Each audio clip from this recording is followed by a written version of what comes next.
Hey everybody, this is the People Man Talks podcast, and you're here with your host, Emanuel Solomon, the People Man.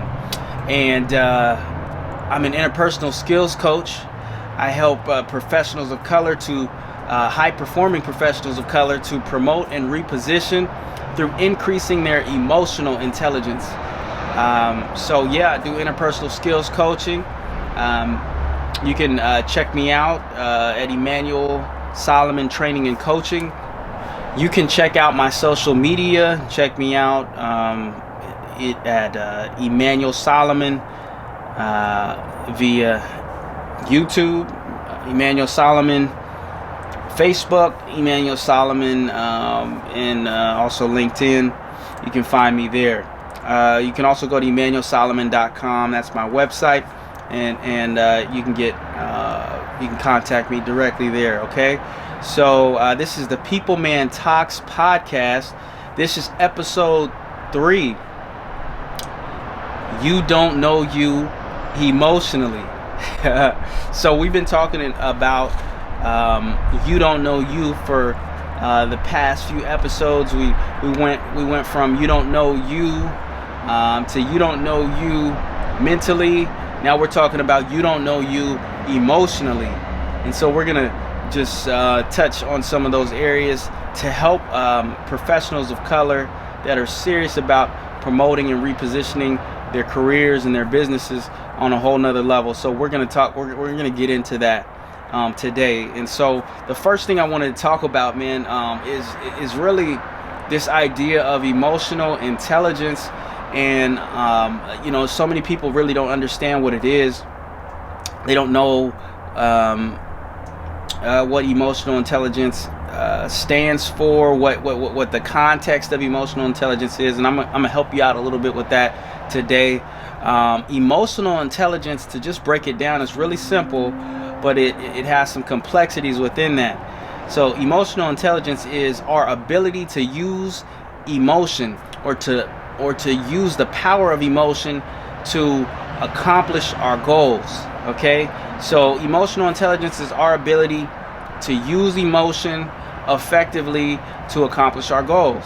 Okay, that sounds kind of broad, and it is. Emotion is in so many things. I say emotion is in everything. Our brain has an emotional response to just about everything that we have going on in our lives, and so our ability to use that emotion to drive us forward and also to connect with others is huge. And so emotional intelligence comes in 4 basic areas. Okay, and what I do is I expand these areas to include more of the cultural dynamics, because I believe that culture and ethnicity is so important and is just as important in this ability to be emotionally intelligent and build relationships and be able to influence, to navigate relationships, to be able to read emotions. And if we don't put that cultural context into play, then we are oftentimes we are hurting our most marginalized group, which is people of color. And so I just want to make sure that you understand the current definitions versus the definition that I will include in here, which is cultural emotional intelligence. Now, in traditional emotional intelligence, you got 4 main areas. I mean, you can break them up how you want to, but you'll have 4 main areas. You'll have self-awareness, you'll have emotional regulation, you'll have social skill, and you'll have empathy. And some of these will break down in different ways, but what I've done to make sure that we're including culture and ethnicity into the framework of how we understand relationships, I broaden that a little bit. So instead of just self-awareness, I say awareness. And what I mean by awareness, I'm talking about awareness of not just self, but awareness of culture and awareness of the social environment around us. Okay, so when I'm talking awareness, I'm talking awareness of self, of culture, and the social environment around us. Okay, and I go into the second component of emotional intelligence, which is emotional regulation, your ability to regulate your own emotions. Then you've got the third component, which is social skill, your ability to sustain relationships, build relationships, interpersonal skill, so to speak, your ability to read others' emotions, etc. And then finally, instead of just empathy, I add deep empathy, because without deep empathy, I really believe that you're not truly empathizing. You're just going off of assumptions. And so I think that this deep empathy that we add to emotional intelligence, what I call cultural emotional intelligence, is necessary, especially because we have so many cultural and racial dynamics at play that hinder professionals of color, people of color in general, from being able to promote and reposition. So I add that into what I call cultural emotional intelligence, and that is the crux of what we're going to be talking about today, is that we don't know ourselves emotionally. Okay, we don't know ourselves emotionally. So I talked about what emotional intelligence is. Emotional intelligence is the ability to wield the power of emotion to accomplish our goals. Okay, use emotion effectively to accomplish our goals, right? And so we talked about the four main areas, which is awareness. Awareness includes awareness of self, of culture, and of our social environment. And we talked about emotional regulation, which is our ability to regulate our own emotions. Then we've got social skill, our ability to connect, to build relationships, sustain relationships, have some mastery in how we connect and position ourselves with others. And then finally, empathy, and I said deep empathy, which is our ability to see from others' perspectives and feel deeply.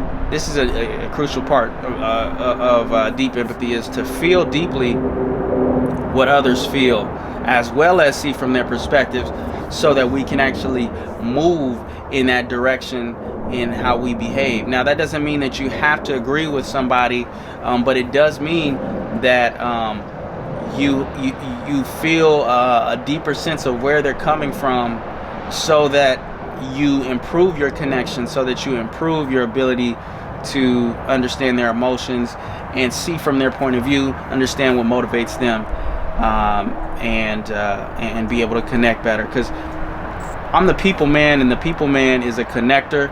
And those who I teach, I help them to connect better with others, because I feel like that is a lost art of being able to connect with people and have deeper empathy, better understanding, and be able to ask for what we want, be able to get what we want in a way that's not conniving, in a way that's not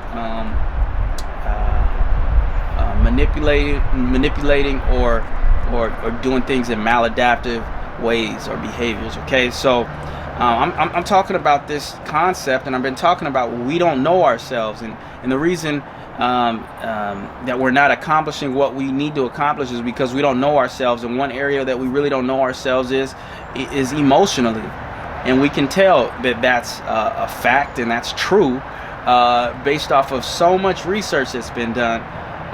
And one thing I wanted to point out was some research done by an individual named Travis Bradberry, who's an emotional intelligence expert, and he has a book out there called Emotional Intelligence 2.0, which is a great book you can check out. In his research, he found that only 36% of people can accurately identify their emotions as they happen. Only 36% of people can identify their emotions accurately as they happen. And that means that almost two-thirds of people can't accurately identify their emotions in the moment.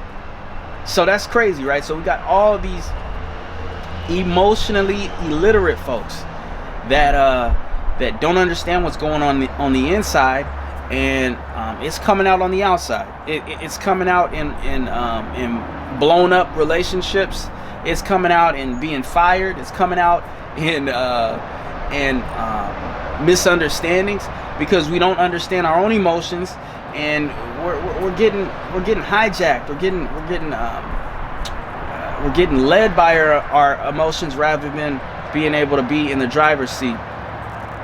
And so I'm saying, like, most people, we don't know our emotions. And so I'm not talking, like, some people might even disagree with me on that. They're like, oh, I know my emotions. Like, yeah, I'm talking about in the moment. Do you know your emotions in the moment? Not after you get fired or break up with your girl. No. I'm talking about, like, in the moment. Like, do you understand what's going on internally, so that you can be preventative and have some preparation, so that you can be able to manipulate your own emotions to accomplish your goals, right? Because you can say that you know yourself, but after you cut somebody out, he was like, oh yeah, I was pretty angry. Yeah, it's too late now, man. Like, you've already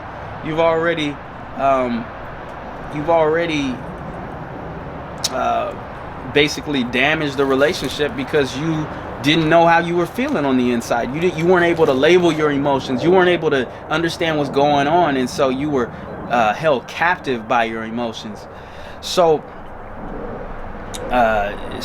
that's emotional illiteracy, right? When you don't know your emotions in the moment, you don't know how to control your emotions, you don't know how to express those emotions in the right ways in order to get what you need. And one of the things that happens is when we're so captive by our emotions, it sabotages our performance.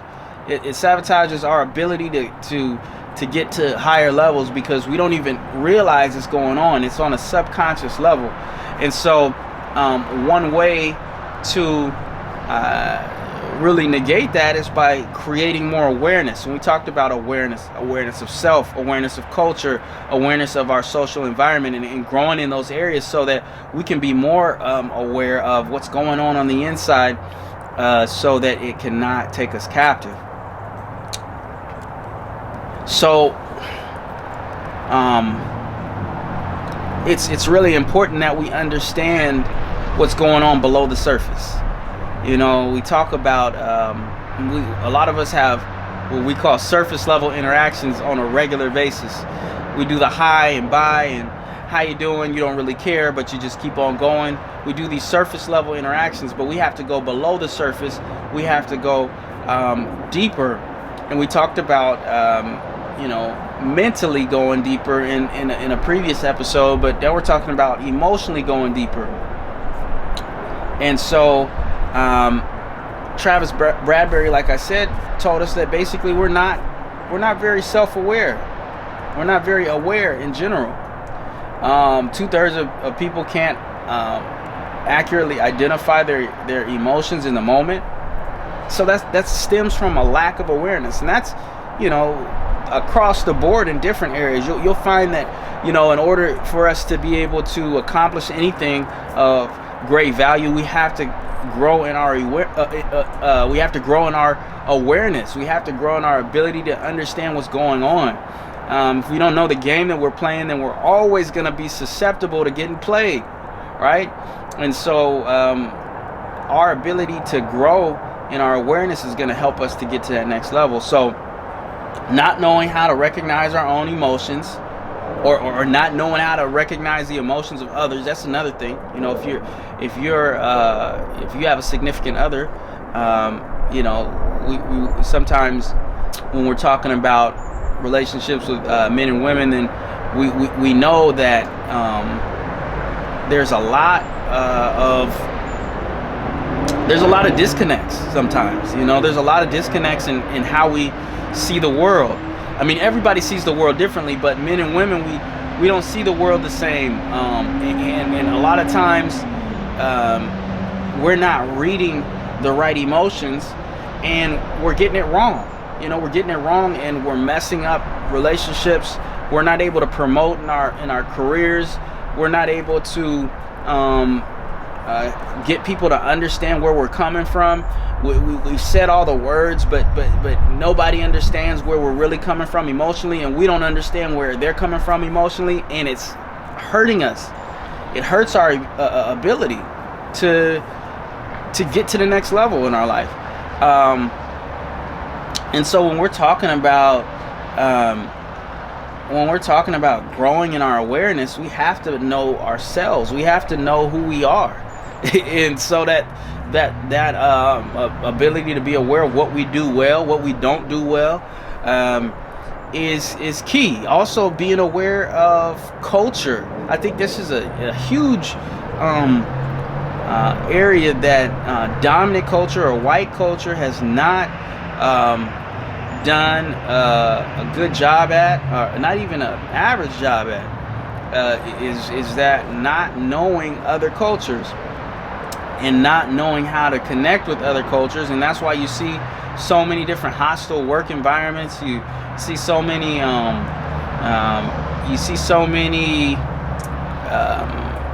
areas where that is shown in our society, that lack of cultural awareness, right? Awareness of culture and ethnicity, like knowing that certain people do things in a certain way, certain cultures and ethnicities do things in a certain way, and that doesn't mean that they're less than.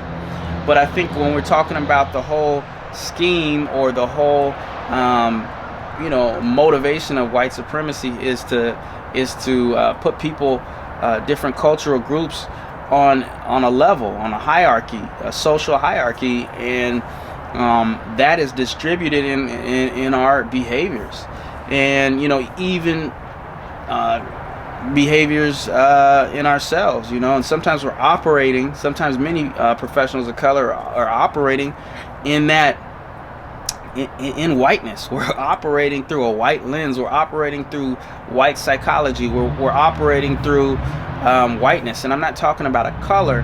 I'm talking about whiteness as a position. Actually, whiteness is not a color, or whiteness is a position, and I'll talk about that more in another episode. But it can hurt us, to not be aware of culture, and it hurts dominant culture's ability to connect with other folks of color because of that lack of awareness. And then there's that social environment, our ability to understand, what's going on in any given social environment is huge. Just being aware of the climate, the culture, reading the room, so to speak. That's huge in our ability to develop our awareness. And then we talk about emotional regulation, right? Emotional regulation. How do you use awareness to identify your emotions in the moment, right? Because we talked about that, identifying your emotions in the moment and then expressing those emotions in positive ways. Because it's one thing to know what's going on inside, but it's another thing to be able to use that knowledge, that awareness, to be able to express your emotions in the right way. Because sometimes you're like, I already know I'm angry, but whenever I'm angry at a certain level, cats better back. Like you can't mess with me when I'm angry. You can't talk to me when I'm angry. You can't talk to me when I'm anxious. You can't rationalize with me when I'm nervous. All these different emotions that we have that we're not we don't know how to navigate those and express those emotions. And I think it's so important that we start to create what I call some type of emotional regulation practice, whether that's meditation whether that's exercise. I think a combination of those kind of things works. Listening to things that inspire you, watching things that inspire you, that put you in a good place. I mean, that's important. Getting around environments that stimulate good thought and good presence of mind. There's so many different mindfulness practices that really allow you to recognize your emotions, but not necessarily act upon them. And that's a great exercise, because, man, you don't have to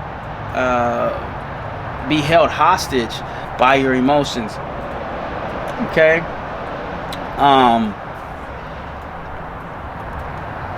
And that lack, I told you, of awareness is like one of the first components that you need to have in order to make emotional intelligence work. I mean, that awareness helps you to build on emotional regulation. That awareness helps you to build on social skill. That awareness helps you to build on deep empathy.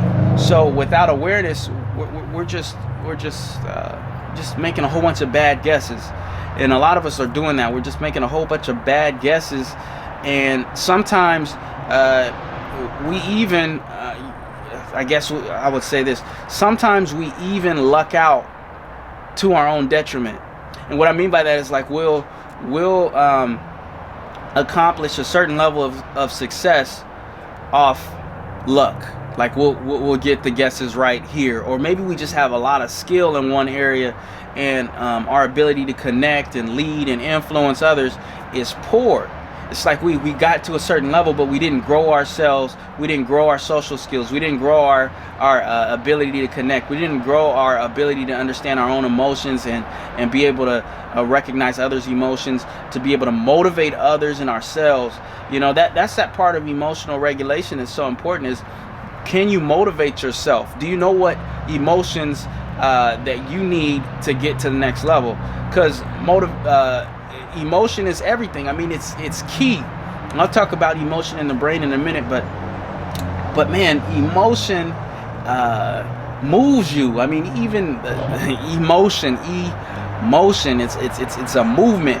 And so if you can understand that movement, then you can get to where you need to get to, just by understanding yourself and understanding others a little bit better. And that awareness level is really what's going to help you to start that process, and then being able to emotionally regulate, whether that's like I said, getting a mindfulness practice going, maybe not mindfulness, maybe you need to get out in the gym, maybe you need to work out a little bit more, maybe you need to get out in nature and do some more walks. There's a lot of different strategies to emotionally regulate better. I like framing a lot. I like being able to frame things. That really helps me to once I identify that emotion, I like to frame it. I like to frame it in a way that's going to help me get to the next place.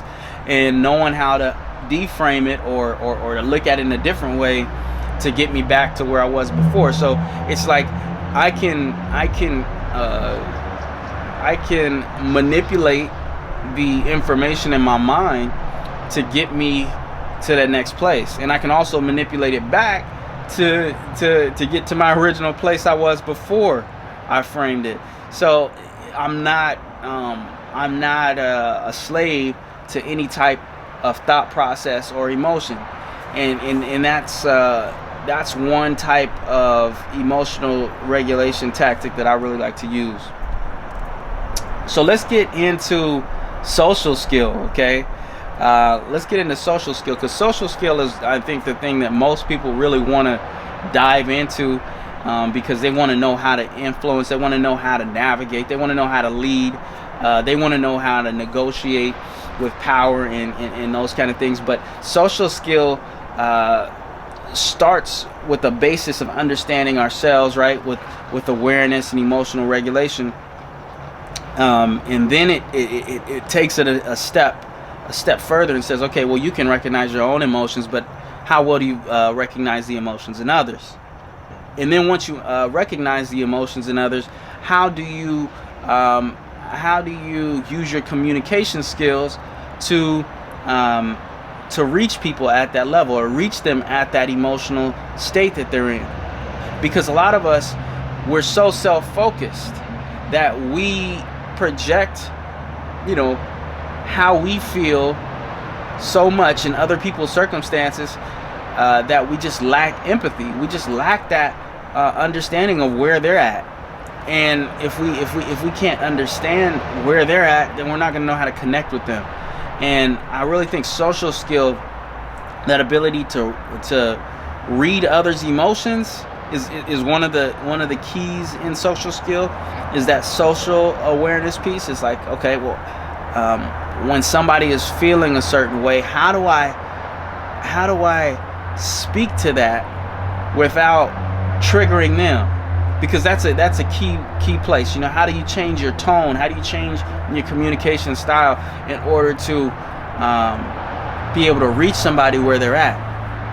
And that takes skill, social skill. And then once you're able to connect with them on some level, whether that's building rapport, maybe that's listening, a lot of different things, a lot of different techniques and tactics that you can use to be able to connect with people better. But once you're able to connect with them on some level,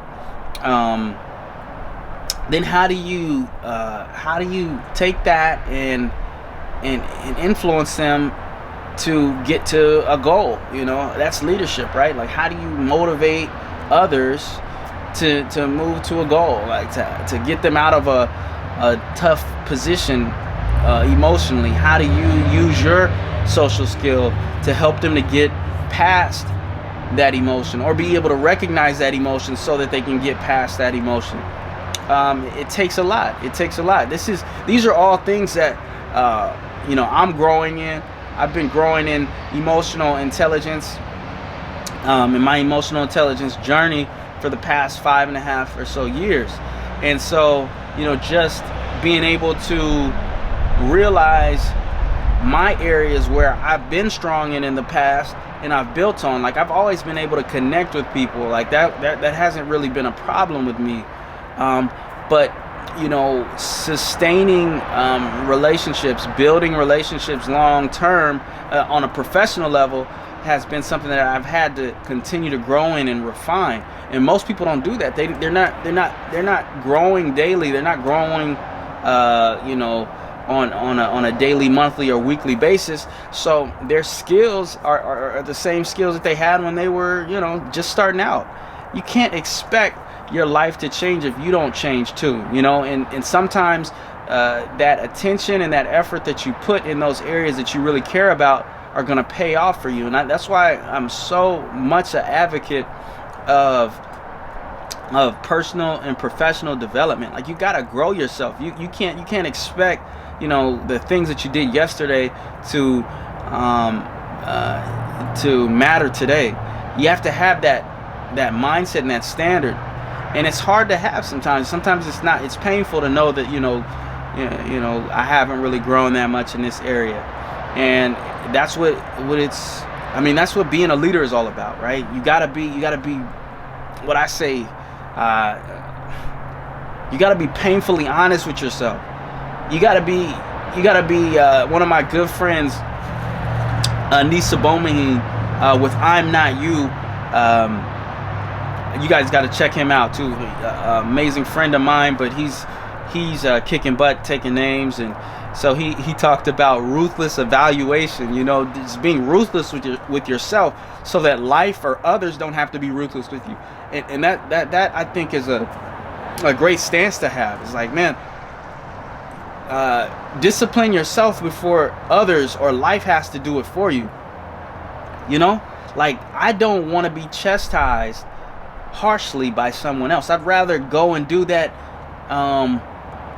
with myself, because I care more about me than somebody else does. So I want to make sure that I'm on a preventative level, continually growing in specific areas, so that when I'm faced with a challenging situation, I might only have to correct a couple of things rather than start from scratch. And so a lot of people are actually doing that. They're starting from scratch, and they're continually fighting over the same areas of their life because they don't have that social skill. They don't have that social awareness, and they don't know how to build and sustain relationships.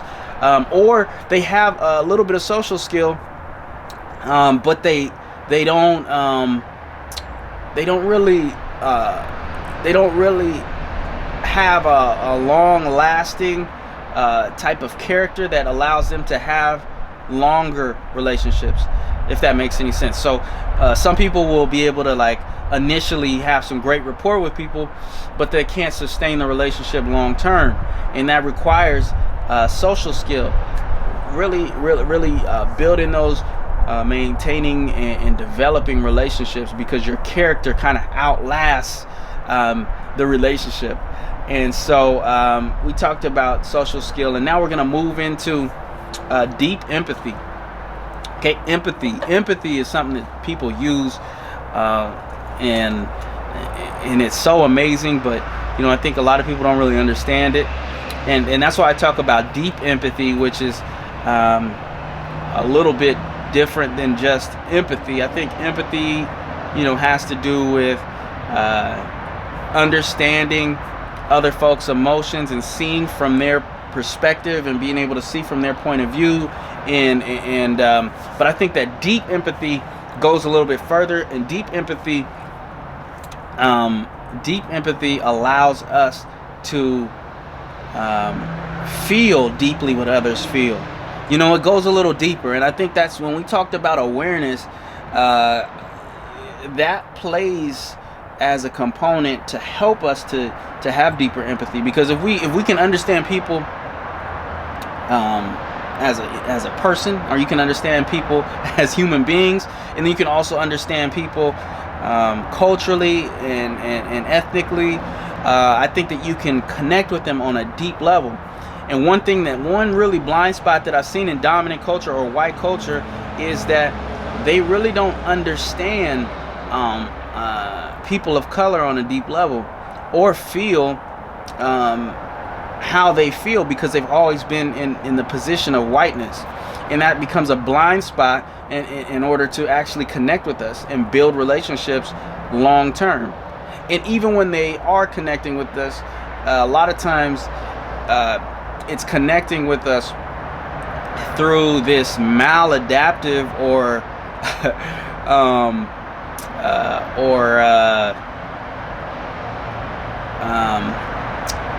or in a way that is, I don't know a better term, but just we're connecting with each other, professionals of color and those who identify with the position of whiteness. We're not connecting because the position of whiteness is a dominant, destructive position that seeks to exploit other people of color. And so that position will have to change in order for true connection and deep empathy to happen. And so when we're talking about professionals of color, whiteness has been ingrained in everything that we've done, in both white, black, brown. Everyone has been indoctrinated in whiteness on some level. And so it becomes a true issue for us all to leave from whiteness, to detangle from whiteness.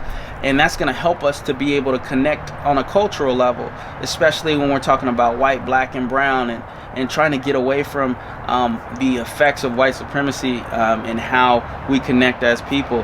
And so having that deep empathy of understanding that, the social positions that, professionals of color are in, and also taking a deep dive into who we are culturally and ethnically, and also as human beings, and understanding the current environment, and put all those things come into play, and understanding a person's point of view, and understanding how a person feels.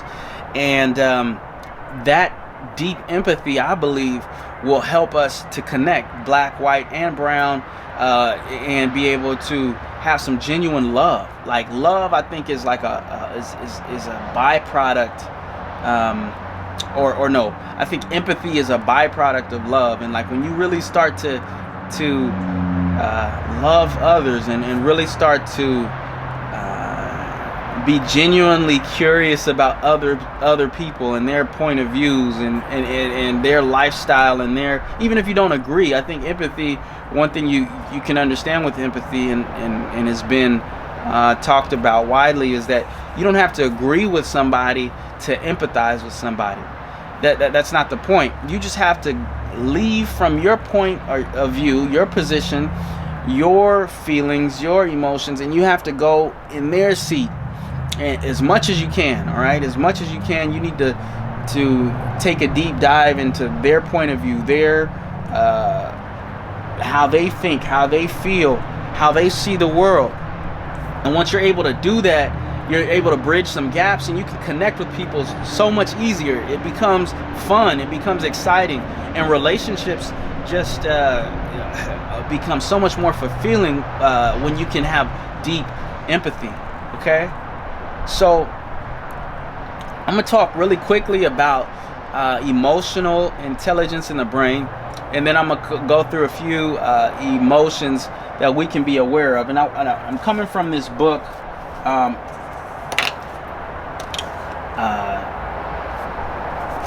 Emotional Intelligence 2.0 by Travis Bradberry. And I just want to go over a few emotions, and then I'm going to talk about emotional intelligence in the brain. Okay, what he does is he has about 5 basic emotions, right? And then he talks about different secondary emotions that kind of come from those emotions. Okay, now if you really check out the emotional scape or emotional landscape of things, people have lots of different views of what an emotion is. What are the primary emotions?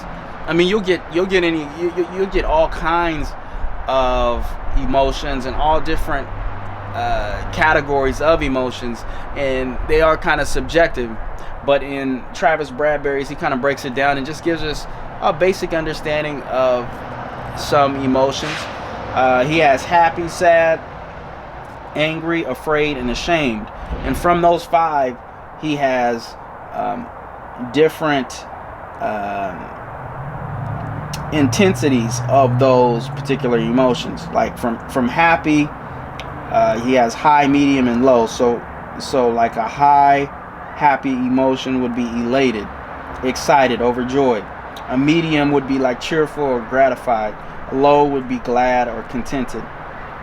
And then let's go into another one, like angry.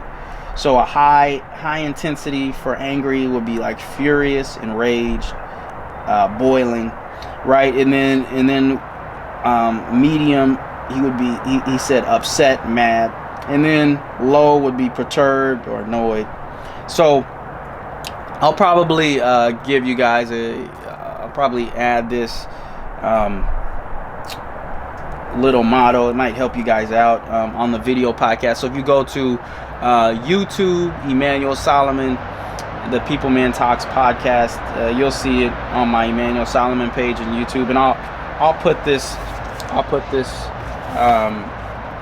in there. And I think it's just important to have some kind of emotional landscape, like knowing what are different types of emotions, so that we can be more aware of those emotions, if that makes any sense. So emotion in the brain, I'm gonna try to go through this pretty quickly, but emotion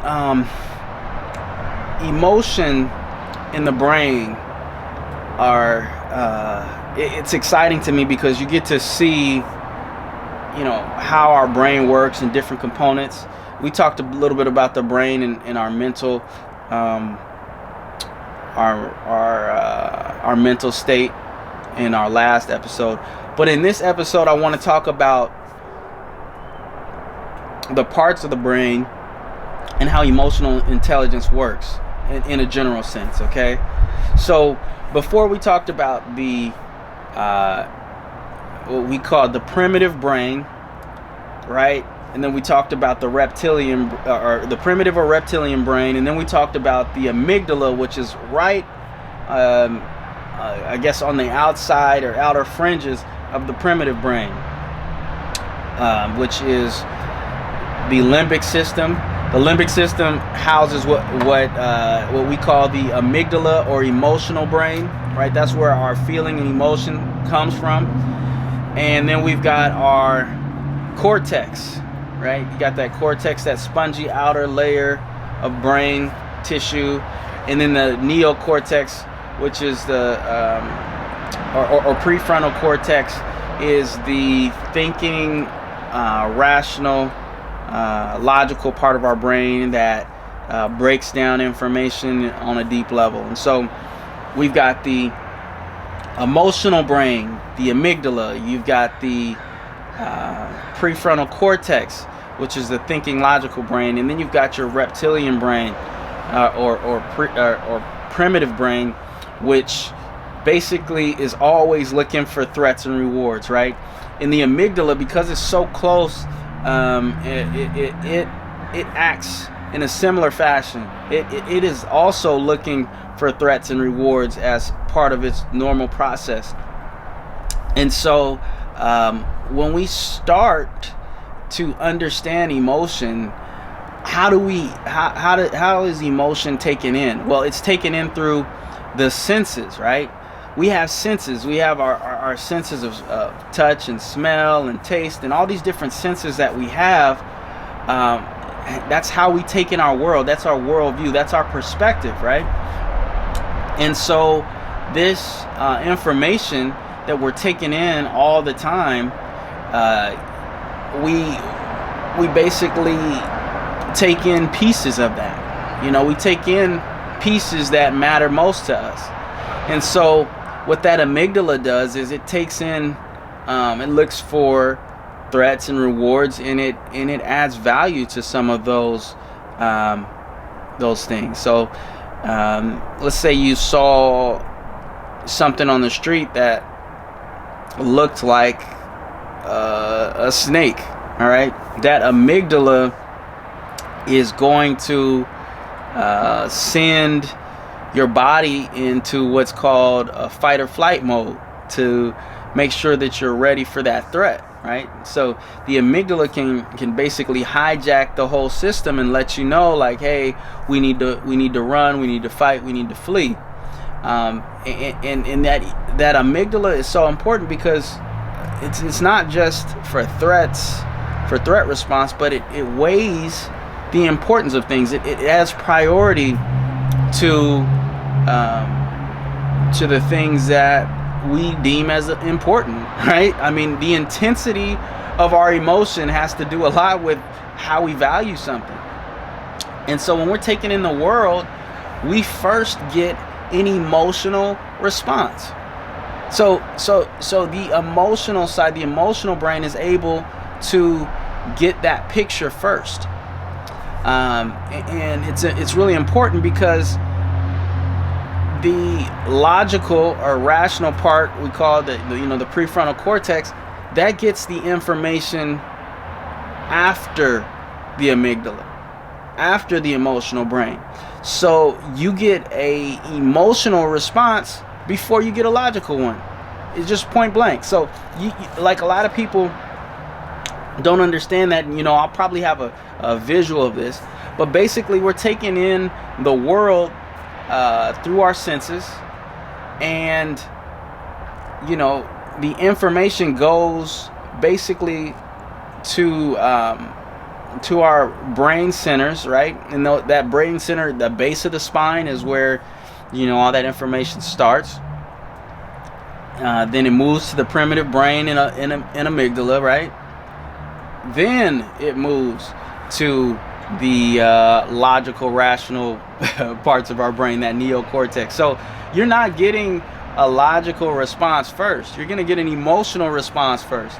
That's why, like, when you're, you see something that's super funny, and you get like a quick emotional hijacking. It's like you don't get a chance to think about it first. It just comes out. It's like, like it's so funny that you just start busting out laughing. Or if you're, somebody scares you, you're waiting behind something, and then somebody comes and just busts out, and you're scared. Like, that's the first reaction. You get an emotional reaction before you get a logical one. And so just understanding that can help you to realize that, how your brain functions, how your brain works. It's not, you can't, it's a false premise to think that you can always have a logical response to things first. No, you're going to have an emotional response to stimulus before you have a logical one. And the better we understand that, the more preventative we can be in our self-care and how we regulate our emotions and how we understand our world. Now, emotional intelligence is kind of that bridge between the emotional and the logical brain. Now, that logical brain, the prefrontal cortex, will actually help to mitigate the emotional response that we have from the amygdala. So let's say we see something and we see it as a threat. That emotional response comes first, and we're like, oh shoot, that could hurt me, danger. Then if we're not hijacked, right, then the prefrontal cortex comes into play. The prefrontal cortex says, no, that's not dangerous. That's a rope. That's not a snake. You're good. Okay? And then it can calm down that emotional brain, and you can continue to keep on telling that emotional brain that you're okay, you're safe, you don't have to fear that. And so really understanding that relationship between that emotional brain and that logical brain is really the essence of emotional intelligence. And speaking to that emotional brain, because it's going to get the information first, beforehand, really trying to exercise that emotional brain and letting it know that what our goals are, like what we want to do from day to day, what we want to do from month to month. That's going to help us to be able to mitigate the effects of the emotional brain in certain circumstances. And so that's really what we can do, is we can train our emotional brain to be less reactive as we start to steer our logical, rational brain in the right direction.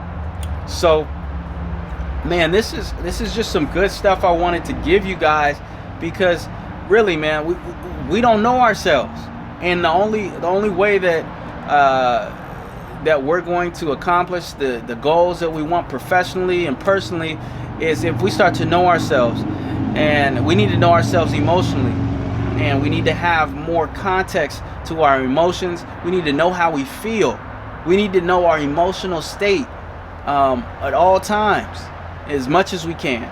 And we need to know how to use that emotion to motivate ourselves. We need to use that emotion to connect with others. We need to use that emotion to get to our goals.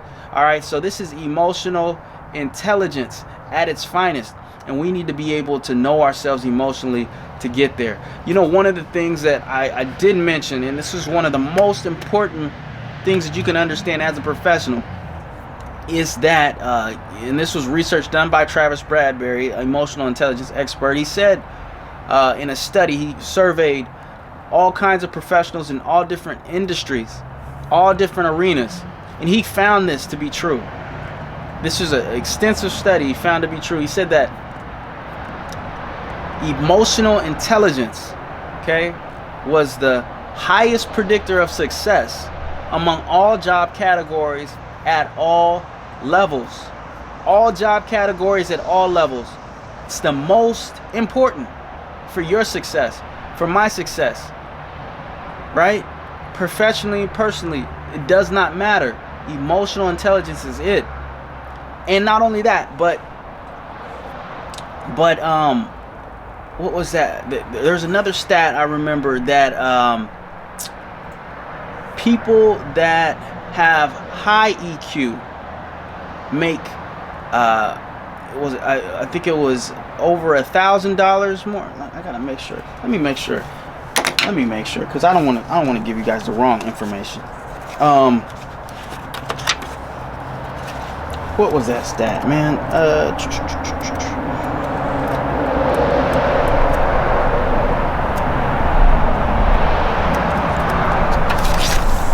Oh my gosh, yeah, here it is.